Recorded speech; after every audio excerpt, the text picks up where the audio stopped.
प्यारे विद्यार्थियों, कक्षा 8वीं में हिंदी कालांश में आपका स्वागत है। आज हम देखेंगे पुनरावृत्ति पार्ट 9 की, जिसका नाम है कबीर की साखियाँ और इसके कवि हैं कबीरदास जी। शुरुआत करते हैं पहली साखी से। जाति न पूछो साध की, पूछ लीजिए ज्ञान, मोल करो तलवार का, पड़ा रहन दो म्यान। कुछ शब्दों के अर्थ देख लेते हैं यहाँ पे। ज्ञान का अर्थ होता है जानकारी, तरवार अर्थात तलवार, म्यान का अर्थ होता है तलवार रखने का कोष, जिसमें तलवार रखी जाती है। तो देखिए, जाति न पूछो साध की, पूछ लीजिए ज्ञान। कबीरदास जी कहते हैं कि किसी भी साध अर्थात साधु की या ज्ञानी व्यक्ति की जाति न पूछकर उससे जानकारी हासिल करना चाहिए, उससे ज्ञान ग्रहण करना चाहिए। मोल करो तलवार का, पड़ा रहन दो म्यान। हमें कभी भी तलवार का मोल करना चाहिए।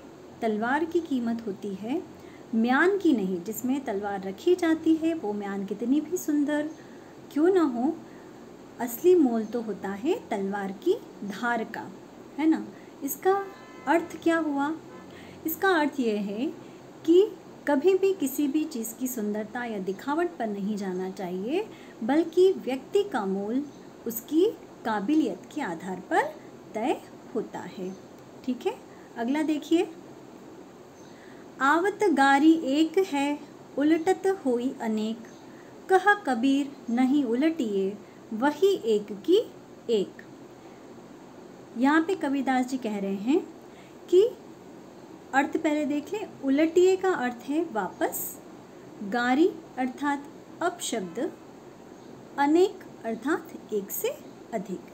तो आवत गारी एक है, उलटत होई अनेक।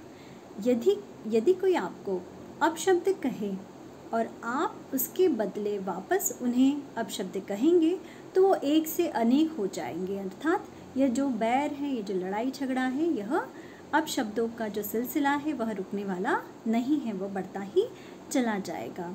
कहा कबीर नहीं उलटिए। इसलिए कबीरदास जी कहते हैं कि हमें कभी भी अपशब्दों का जवाब उनके ही हिसाब से अपशब्दों से नहीं देना चाहिए। वही एक की एक, उस एक अपशब्द को वहीं पर रोक देना चाहिए, उसे एक ही रह देना चाहिए। बार बार उसके जवाब में हमें भी अपशब्द कहना उचित नहीं है। अर्थात जो बैर है, जो लड़ाई है, जो झगड़ा है, वो कभी समाप्त नहीं होगा। अगला देखिए दोहा, जो साखी है वह। माला तो कर में फिरे, जिभी फिरे मुख माही, मनुआ तो दहु दिसी फिरे, यह तो सुमिरन नाही। दहु अर्थात 10, सुमिरन का अर्थ होता है स्मरण, जिभी का अर्थ है जिह्वा अर्थात जीभ, मनुआ अर्थात मन। तो माला तो कर में फिरे। आपने देखा होगा कि माला किस प्रकार से जाप किया जाता है, माला किस प्रकार से हाथ में घुमाई जाती है ना, और माला का एक एक मनका डालकर भगवान का नाम स्मरण किया जाता है। तो माला जो है वो हाथ में घूमती है, जिस नाम का स्मरण होता है, नाम जैसे श्री राम श्री राम श्री राम। तो जीभी फिरे मुख माही, जीभ जो है वो मुंह में घूमती रहती है। मनुआ तो दहु दिसी फिरे, यह तो सुमिरन नाही। लेकिन जो मनुष्य का मन है वह तो 10 दिशाओं में घूमता है, चारों ओर घूमता रहता है। वह वास्तव में भगवान का स्मरण नहीं करता।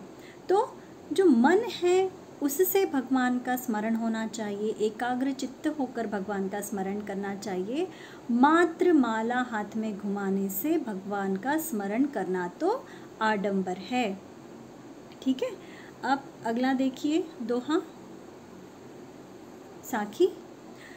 कबीर घास न नींदिए, जो पाऊ तली होई, उड़ी पड़े जब आँखी में, खरी दुहेली होई।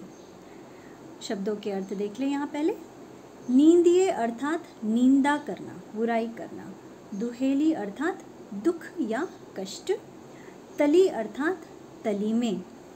तो कबीर घास ना नींदिए, कबीर दास जी कहते हैं कि आपके पैरों में जो पाँव तली होए, जो आपके पैरों में पड़ी घास है, उसका जो छोटा सा तिनका है, कभी उसकी भी निंदा नहीं करनी चाहिए।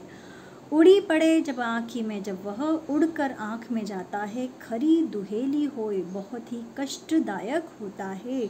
तो कबीरदास जी इसके माध्यम से कहना चाहते हैं कि एक छोटा सा तिनका ही क्यों ना हो, छोटा सा घास का टुकड़ा ही क्यों ना हो, जब वह उड़कर आपकी आँख में जाता है तो वह भी बहुत कष्ट देता है।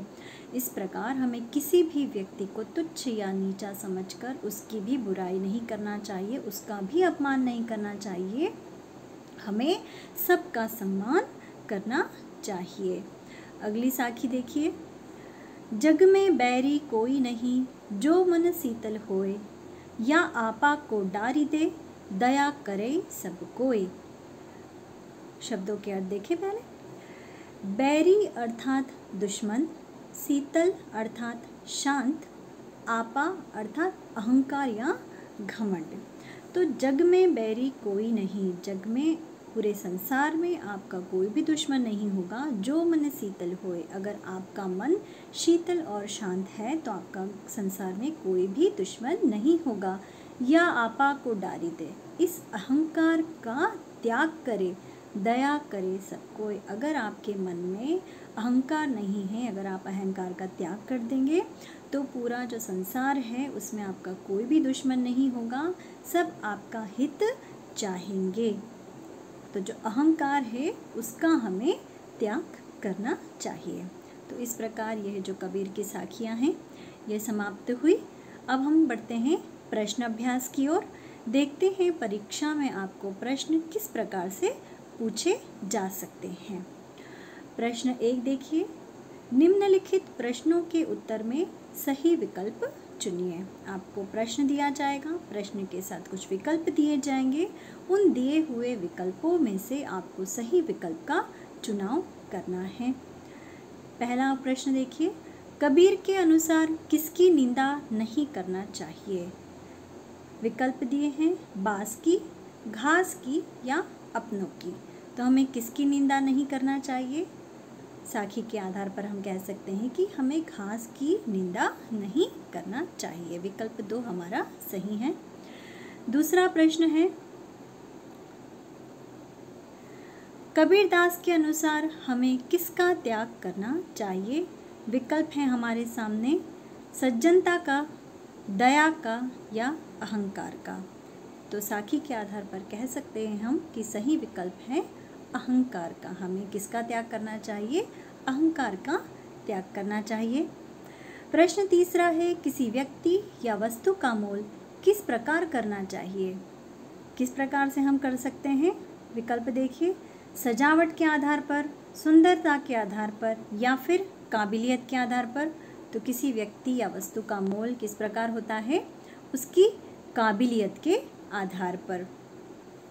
अगला प्रश्न है। निम्नलिखित वाक्य सही है या गलत, यह आपको पहचानना है। आपको कुछ वाक्य दिए जाएंगे, वे वाक्य सही है या गलत, इसकी पहचान आपको करना है। देखिए पहला प्रश्न क्या है। भगवान का स्मरण एकाग्र चित्त होकर करना चाहिए। तो सही बात है यह। तो भगवान का स्मरण हमें कैसे करना चाहिए? एकाग्र चित्त होकर करना चाहिए। तो सही विकल्प है सही। ठीक है। अब देखिए म्यान की जगह तलवार का मोल करना चाहिए। किसका मोल करना चाहिए? में म्यान की जगह तलवार का मोल करना चाहिए। यह भी विकल्प, ये जो वाक्य है यह भी दिया हुआ वाक्य सही है। तो इस प्रकार आपने देखा आज हमने पार्ट 9 का उसका दोबारा अध्ययन किया, पुनरावृत्ति की और किस प्रकार से पूछे जा सकते हैं प्रश्न, उन्हें भी देख लिया। उम्मीद करती हूँ कि आपको बहुत अच्छे से ये पाठ समझ में आया होगा।